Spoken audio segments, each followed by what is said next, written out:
नमस्कार। आज हम एक बहुत ही कह सकते हैं गहरी कहानी पर बात करने वाले हैं। एक ऐसी कहानी जो हमें सोचने पर मजबूर कर देती है कि आखिर इंसानियत बड़ी है या फिर समाज के बनाए नियम। अच्छा, जरा सोच कर देखिए। आप कहीं सफर पर हैं और आपकी जेब में पैसे भी हैं, तो जाहिर है आपको लगेगा कि आप अपनी हर जरूरत, हर चीज खरीद सकते हैं, है ना? लेकिन अचानक कुछ ऐसा होता है कि वो सारे पैसे मानो किसी काम के नहीं रहते। आपको सबसे मामूली सी चीज, मतलब सिर्फ एक ग्लास पानी तक खरीदने नहीं दिया जाता। तो सवाल ये है कि ऐसा हुआ क्यों? इसका जवाब ना एक ऐसे सामाजिक ताने बाने में छुपा है, जहां कुछ नियम, कुछ कायदे इंसानियत से भी कहीं ऊपर हो गए थे। और देखिए, ये कोई मनगढ़ंत कहानी नहीं है, बल्कि एक कड़वी सच्चाई थी। इसकी जड़ में थी वो कठोर सामाजिक व्यवस्था, जिसने जैसे इंसानियत को ही भुला दिया था। और ये अनुभव किसी और का नहीं, बल्कि उसी शख्स का था जिसने भारत का संविधान लिखा। उन्होंने इस अन्याय को सिर्फ सहा नहीं, बल्कि दुनिया को बताने के लिए उसे शब्दों में भी ढाला। जी हाँ, हम बात कर रहे हैं डॉक्टर B.R. अम्बेडकर की और उनकी आत्मकथा वीजा का इंतजार की। तो ये वीजा का इंतजार आखिर है क्या? देखिए, ये कोई किताबी ज्ञान या कोई भाषण नहीं है। ये तो डॉक्टर अंबेडकर के खुद के अनुभवों का एक लेखा जोखा है। ऐसी घटनाओं का संग्रह है जो छुआछूत की उस कड़वी सच्चाई को बिना किसी लाग लपेट के सामने रखती हैं। और ये जो बात है ना, यही इस पूरे लेख का सार है।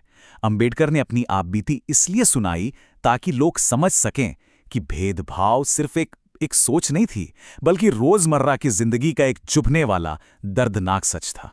अब बात करते हैं इसके शीर्षक की, वीजा का इंतजार। ये नाम ही अपने आप में इतना कुछ कह जाता है। ये सिर्फ एक टाइटल नहीं है, बल्कि इसके पीछे एक बहुत गहरा मतलब छिपा है। इसका मतलब ये है कि उस दौर में दलितों की हालत अपने ही देश में परदेशियों जैसी थी। जैसे कोई विदेशी किसी दूसरे देश में आने के लिए वीजा का इंतजार करता है ना, ठीक वैसे ही उन्हें समाज में अपनी जगह पाने के लिए किसी की मंजूरी का इंतजार करना पड़ता था। चलिए, इस तुलना को थोड़ा और समझते हैं।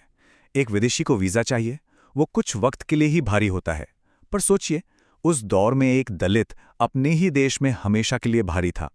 उसे हर कदम पर समाज की इजाजत चाहिए थी, और उसके जो बुनियादी हक थे वो भी उसे नहीं दिए जाते थे।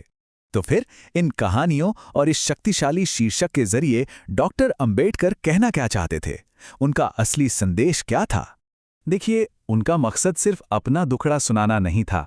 उनका असल मकसद तो उस पूरे सिस्टम, उस पूरी व्यवस्था की बेरहमी को बेनकाब करना था, जो इंसान इंसान में फर्क करती थी।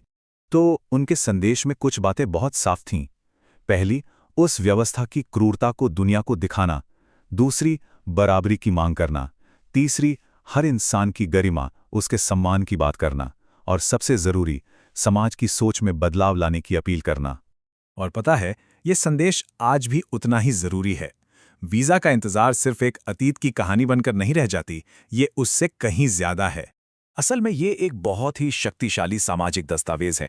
एक ऐसा दस्तावेज जो हमें बार बार याद दिलाता है कि किसी भी समाज को आगे बढ़ने के लिए सुधार और इंसानियत सबसे ज्यादा जरूरी है। और ये हमें ये सोचने पर भी मजबूर करता है कि क्या हम वाकई उन दीवारों को गिरा पाए हैं। तो आखिर में हम उसी सवाल पर लौटते हैं जो इस पूरी चर्चा का निचोड़ है, कि अपने ही घर में, अपने ही वतन में वीजा का इंतजार करने का आखिर मतलब क्या होता है। इस सवाल पर सोचना बहुत जरूरी है।